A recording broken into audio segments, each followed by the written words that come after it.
Rais wa Jamhuri ya Muungano wa Tanzania. Naomba nitumie fursa hii kumshukuru Mwenyezi Mungu kwa kutujalia afya njema na kutuwezesha kufika hapa siku ya leo tunapokutana kwenye mkutano mkuu wetu wa Chama cha Mawakili wa Serikali Tanzania. Mkutano huu, Mheshimiwa Rais, unakuwa wa 4 tangu ulipozindua chama hiki kule Dodoma mnamo tarehe 29 Septemba mwaka 2022. Mheshimiwa Rais, kwa namna ya kipekee naomba kukuchukua nafasi hii kukushukuru kwa dhati kabisa kwa kukubali pamoja na shughuli nyingi ulizonazo kuwa mgeni rasmi katika mkutano wetu huu wa mwaka. Mheshimiwa Rais, tunakushukuru sana, umekipa chama hiki heshima kubwa. Mwenyezi Mungu akubariki sana. Lakini pia nikushukuru kwa uongozi wako thabiti, kwa namna ambavyo unaliongoza taifa letu katika nyanja mbalimbali za kimaendeleo ya kiuchumi, uwekezaji, amani na usalama, pamoja na kuimarisha ushirikiano wa kitaifa na kimataifa. Nitumie hadhara hii, Mheshimiwa Rais, pia kukushukuru kwa dhati ya moyo wangu kwa imani yako kwangu kuniteua kwa awamu nyingine tena kuwa mwanasheria mkuu wa serikali ya Jamhuri ya Muungano wa Tanzania. Ahadi yangu kwako, Mheshimiwa Rais, ni kuchapa kazi kwa bidii ili kusaidia kutumikia wananchi wetu. Mheshimiwa Rais, nichukue nafasi hii kuwashukuru viongozi wote waliohudhuria, Mheshimiwa Jaji Mkuu, waheshimiwa waziri na manaibu waziri, makatibu wakuu, wabunge na viongozi wote ambao wametupa heshima siku hii ya leo. Sina maneno mazuri zaidi ya kusema. Asanteni sana na karibuni sana. Mwenyezi Mungu awabariki.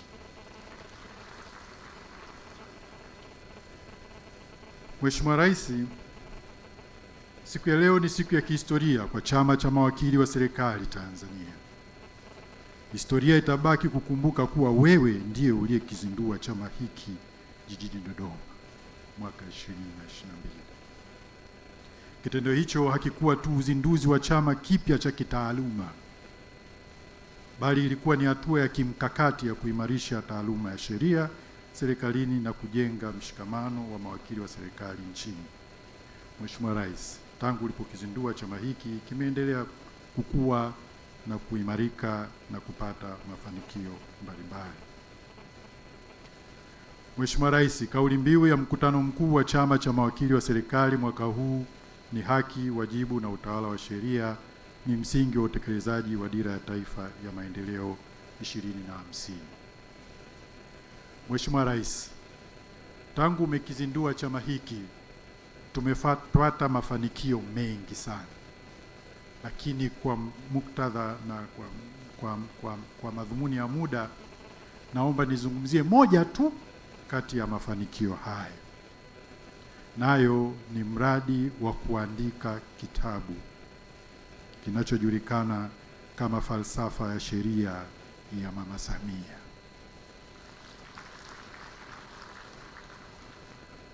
Ni kazi ambayo imefanyika kwa muda wa takriban mwaka mmoja.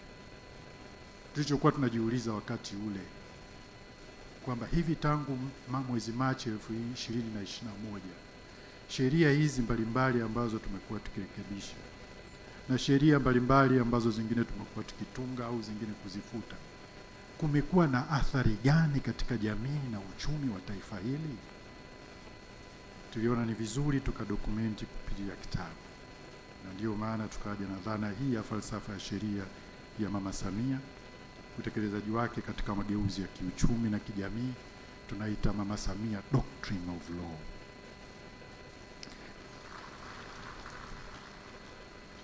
Kitabu kimeandikwa, kupitiwa na kuhakikiwa na timu ya waandishi na wahariri wenye uwezo wa kuchambua sheria na matokeo ya maendeleo kwa pamoja, ambayo iliongozwa na Profesa Ambrose Kesi ambaye ni msomi, mtafiti na mtaalamu wa utawala wa umma na sera.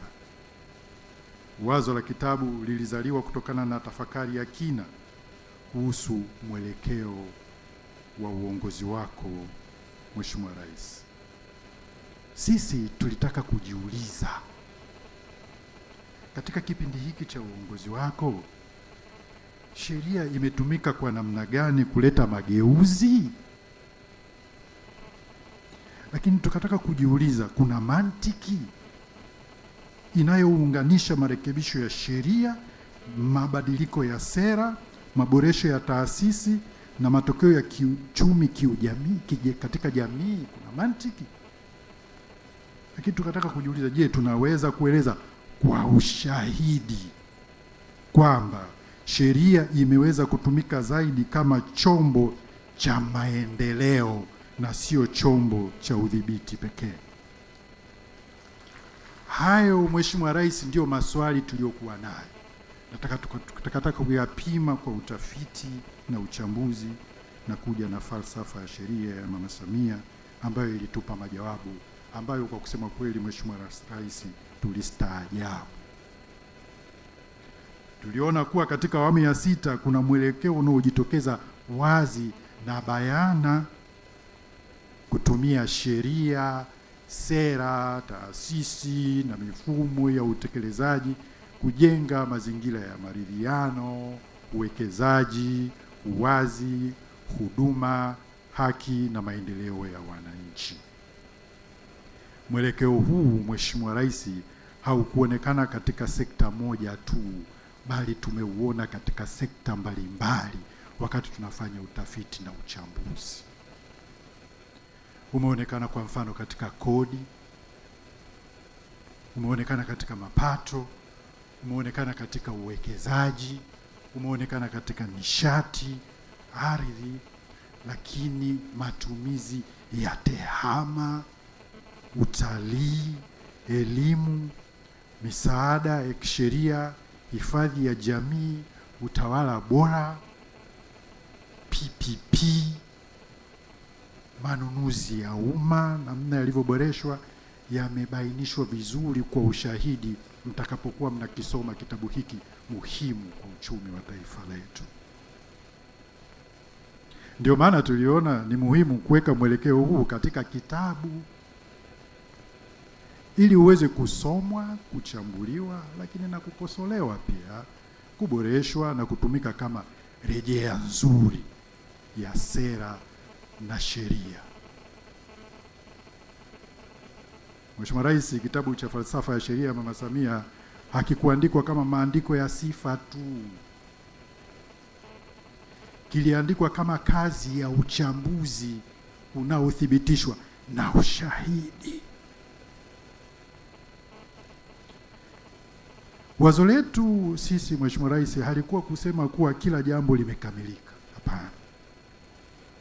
Wazo letu lilikuwa ni kuchunguza kama mageuzi yale ya kisheria, Mheshimiwa Rais, uliyoyafanya na ya kisera tangu mwezi Machi 2021 yanaonyesha mfumo unaoweza kueleweka, lakini je, kupimwa, lakini na kujadiliwa kitaaluma. Na ndio maana, Mheshimiwa Rais, wakati tunakizindua kitabu hiki tuliamua tukizindue Chuo Kikuu cha Dar es Salaam, na maprofesa wale ndio walikuwa wachambuzi wakubwa wa kitabu hiki.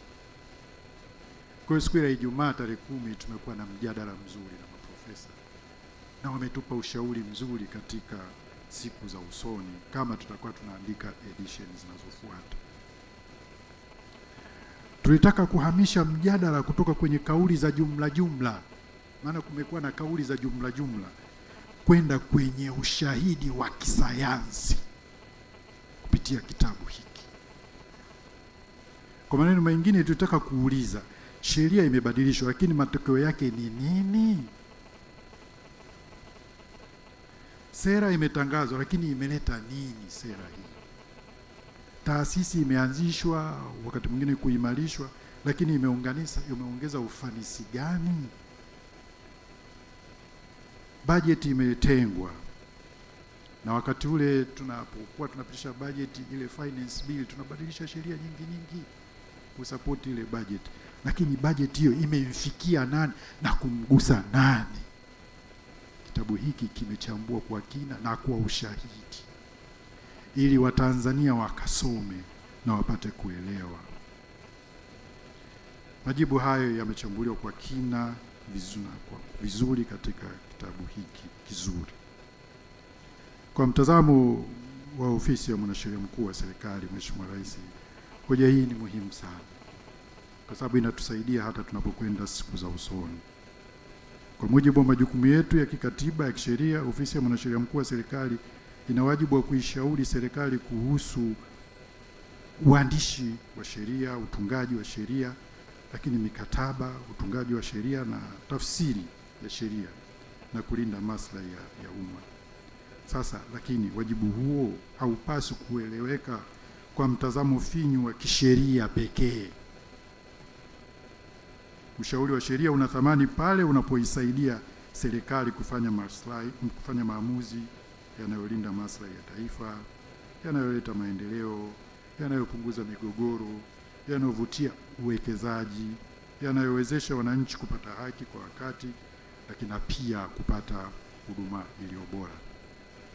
Ndio maana tuliona dhana ya falsafa ya sheria Mama Samia, yani Mama Samia Doctrine of Law, kama dhana yenye maana pana sana.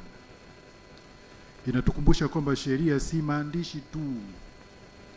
Sheria ni miundombinu ya taifa. Kwa maana ya kwamba sheria ikiandikwa vibaya inaweza kuchelewesha maendeleo. Sheria ikiwa na utata inaweza kuongeza migogoro. Lakini sheria ikiwa nzito sana kupita kiasi inaweza kukatisha tamaa uwekezaji na biashara, na hivyo kudhoofisha maendeleo ya uchumi.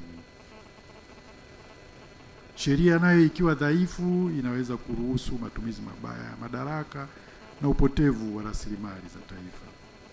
Lakini sheria, Mheshimiwa Rais, ikiandikwa nzuri, ikiwa wazi, inayotabirika na inayotekelezeka na ambayo inashabihiana na dira ya taifa hilo, inaweza kuwa msingi wa uchumi imara, msingi wa taasisi zenye uwezo, wananchi wenye haki na jamii yenye amani.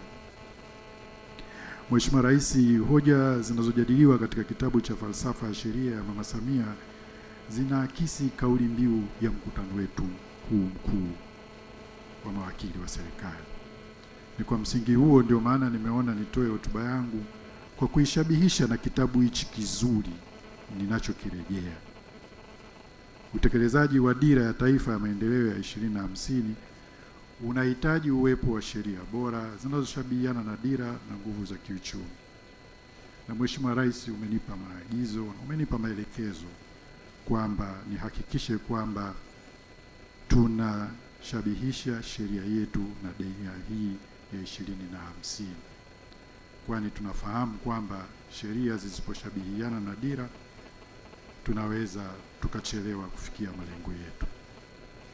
Mheshimiwa Rais, katika vitabu vitakatifu tumeelezwa kule, tumesoma kisa cha Nabii Musa au Moses alipokuwa anatakiwa kuhama kutoka Misri kwenda nchi ya ahadi, watoke kule utumwani. Safari hiyo haikuwa nyepesi kwa sababu walikuwa wanafukuzwa na jeshi la Firauni au Farao.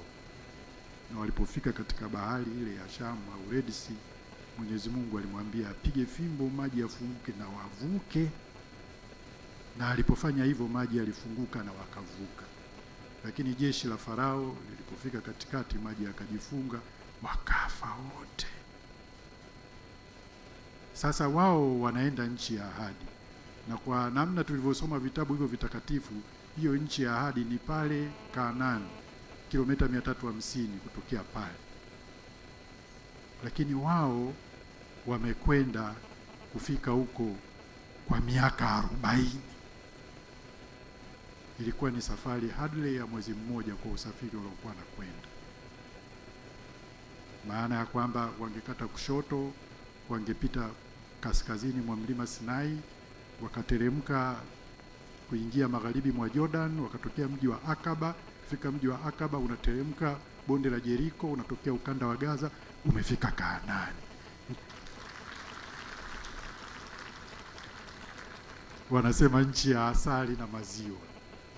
Lakini hao wamechukua miaka 40, inasemekana ni kwa sababu hawakuwa na kanuni na miongozo.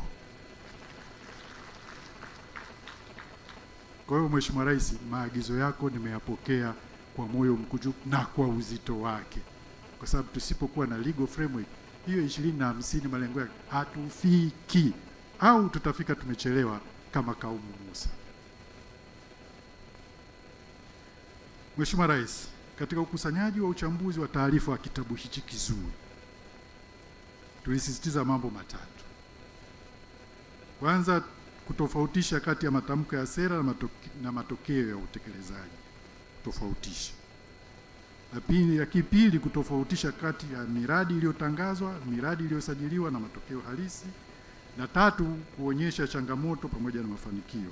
Kwa maana hiyo, kitabu hiki hakikusudiwi kuwa taarifa ya sherehe tu, ni andiko la uchambuzi wa sera na sheria kwa ushahidi. Mheshimiwa Rais, kitabu hiki cha falsafa ya Mama Samia kimetumia mbinu ya kuchanganya nyaraka, takwimu na uchambuzi wa kitaasisi na vyanzo kutoka wizara na taasisi mbalimbali, na kimepangwa katika sura zinazounganisha nadharia, sheria, takwimu na matokeo.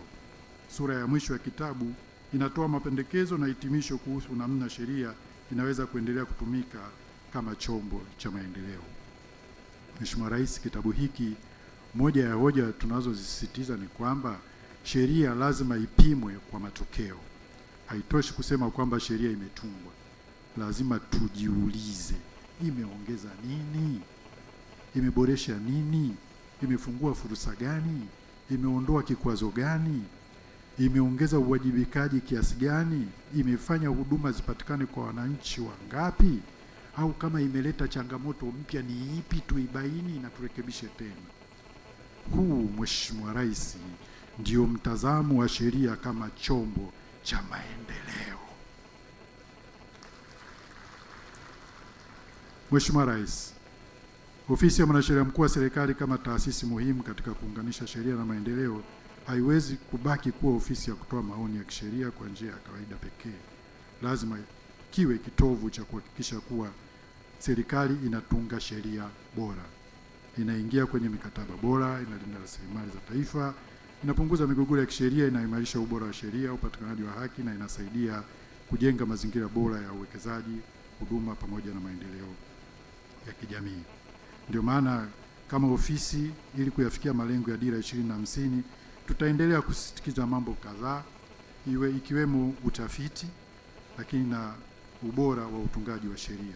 Sheria liwe ni zao la utafiti, lazima ziwe wazi, zenye mantiki, zinazotekelezeka, lakini ambazo zimesabihishwa na Dira ya 2050, ili kuepuka kufika huko kwa kuchelewa au kushindwa kabisa. Maana kwenye kile kisa cha Nabii Musa hakufika na wengine hawakufika, waliishia njiani. Mheshimiwa Rais, kitabu hiki cha falsafa ya Mama Samia kinatukumbusha kuwa falsafa nzuri lazima ikubali changamoto. Kwa hiyo moja ya nguvu za kitabu hiki, Mheshimiwa Rais, ni kwamba hakisemi kuwa kila kitu kimekamilika. Hapana. Kimekubali na kimeonyesha changamoto katika uratibu wa taasisi, utekelezaji wa baadhi ya sheria. Kule tumeona kuna changamoto, mzigo wa kodi na tozo kwa baadhi ya makundi, migogoro ya ardhi tumechambua vizuri, tumeona changamoto, lakini changamoto za tehama, tofauti kati ya maeneo ya mijini na vijijini, uhitaji wa data bora, na changamoto za kufanya mageuzi kuwa endelevu, yani sustainability. Na maprofesa wale wakati wanachambua wametupa ushauri mzuri katika kushughulikia changamoto hizi, lakini katika kuhakikisha kwamba tunapoandika sheria siku zijazo kushabihisha na dira, mambo gani tunatakiwa kuyazingatia. Nasi tumeyapokea mapendekezo yale kwa moyo mkunjufu na tutayafanyia kazi. Serikali inayojifunza, Mheshimiwa Rais, haiogopi kuona changamoto. Inaona changamoto kama mwaliko wa kuboresha, yani invitation towards improvement. Kwa hiyo kitabu hiki kinapendekeza mfumo wa ufuatiliaji na tathmini wa mageuzi ya sheria na sera. Wamependekeza vizuri sana. Hili ni pendekezo muhimu sana kila sheria kubwa au mageuzi makubwa ya kisera yanapaswa kuwa na viashiria vya matokeo, yani zile key results area. Sasa tuulize, sheria hii imeleta mabadiliko gani baada ya miaka miwili? Kwa mfano, baada ya miaka mitano imeongeza uwajibikaji, imeongeza mapato, imeongeza uwekezaji, imeongeza haki, imeondoa urasimu, imeleta changamoto mpya. Inahitaji marekebisho gani? Huu ndio utamaduni wa kisasa wa kutunga na kutekeleza sheria kama chombo cha maendeleo.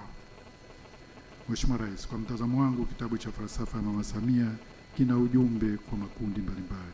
Kwa watunga sera, ujumbe ni kwamba sheria na sera lazima zitokane na utafiti na ushahidi na lazima zipimwe kwa matokeo.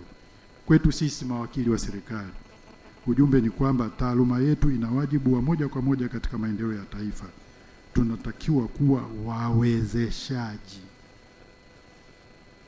Kwa sekta binafsi, ujumbe ni kwamba serikali itaendelea kuboresha mazingira ya biashara, lakini biashara nazo lazima ziheshimu sheria, zilipe kodi kwa uadilifu na zishiriki katika maendeleo. Lakini kwa vyuo vikuu, ujumbe ni kwamba tafiti za sheria na sera zinahitajika zaidi kuliko wakati mwingine wowote. Kwa wananchi, ujumbe ni kwamba sheria ni mali yao. Sheria ipo kwa ajili ya kulinda haki zao, kufungua fursa na kuboresha maisha yao. Sheria ina thamani pale inapobadilisha maisha ya watu. Mheshimiwa Rais, kwa mara nyingine tena napenda kukushukuru kwa uongozi wako thabiti na kusimamia utekelezaji wa shughuli za serikali unaohusiana moja kwa moja na hoja ya kitabu cha falsafa ya sheria hii ya Mama Samia. Sheria zikitungwa zinahitaji kusimamiwa, sera zikitangazwa zinahitaji utekelezaji, bajeti zikipitishwa zinahitaji matokeo. Kwa hiyo uwepo wako hapa leo unaunganisha fikra ya kitabu hiki na utekelezaji wa serikali. Kwa upande wetu, ofisi ya Mwanasheria Mkuu wa Serikali, tutaendelea kuratibu na kushirikiana na wadau wote katika kuboresha sheria, kusimamia upatikanaji wa haki kwa wakati, kuimarisha ushauri wa kisheria kwa serikali, kusimamia mikataba, kupunguza migogoro na kuhakikisha kuwa sheria zetu zinaendelea kuwa chombo cha maendeleo ili hatimaye malengo ya Dira 2050 yaweze kufikiwa. Mheshimiwa Rais, chama hiki ulichokizindua mpaka sasa, wakati huo nakizindua kilikuwa na wanachama 2652, lakini sasa tumefikia takriban wanachama 4000 na leo umepita umewasalimia wengine wako kule. Chama hiki ni zao lako wewe mwenyewe. Tunakushukuru sana, tunakupenda na tunakuombea dua kwa kuanzisha chama ambacho kinawagusa wananchi moja kwa moja bila kuwatoza pesa yoyote kwa huduma tunazozitoa katika Mama Samia Legal Aid Campaign. Mheshimiwa Rais, chama bora cha kitaaluma ni kile ambacho kinaisaidia serikali katika kufikia malengo yake na sio kuitikisa au kuiumbisha serikali.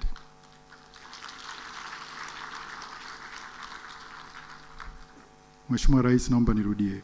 Chama bora cha kitaaluma ni kile ambacho kinaisaidia serikali katika kufikia malengo yake na sio kuitikisa au kuiumbisha serikali. Mheshimiwa Rais, tunaendelea kukushukuru kwa namna ambavyo umeendelea kuboresha mazingira ya utendaji kazi ya ofisi ya Mwanasheria Mkuu wa Serikali. Kwa kweli tunakushukuru sana. Sasa hivi mazingira yetu yameboreka sana. Kwa kumalizia, napenda kurejea ujumbe mkuu wa kitabu nilichokielezea. Sheria ina thamani pale inapobadilisha maisha ya watu. Sheria ina thamani pale inapoongeza haki, inapolinda utu, inapofungua fursa, inapoongeza uwajibikaji, inapovutia uwekezaji, inapoongeza mapato ya serikali, inapoboresha elimu na afya, inapofikisha nishati kwa wananchi, inapolinda taarifa zao, inapopunguza migogoro na inapojenga imani katika serikali na wananchi. Nichukue nafasi hii kuwashukuru sana Chama cha Mawakili wa Serikali na waandishi wa kitabu hiki cha falsafa ya Mama Samia kwa kazi nzuri walioifanya. Kwa kweli wametusaidia na wametufungulia dira kadri tutakavyokuwa tunaendelea kuboresha kazi zetu. Hii ndio maana ya falsafa ya sheria ya Mama Samia. Ni wito wa kuifanya sheria iwe hai, ni wito wa kuifanya sheria iwe daraja la maendeleo. Lakini falsafa ya sheria ya Mama Samia ni wito wa kuhakikisha kuwa kila sheria tunayotunga au kurekebisha inaleta matokeo yanayoonekana kwa wananchi. Lakini pia falsafa hii ni wito wa kuifanya sheria iguse na kubadilisha maisha ya. Mheshimiwa Rais, kwa heshima kubwa napenda kukushukuru. Kitabu hiki hapo baadaye tutakukabidhi kama zawadi yako, maana haya ni maono yako, sisi tumeweka ushahidi kwa maandishi. Mheshimiwa Rais, baada ya kusema hayo, naomba nikushukuru na asanteni sana kwa kunisikiliza.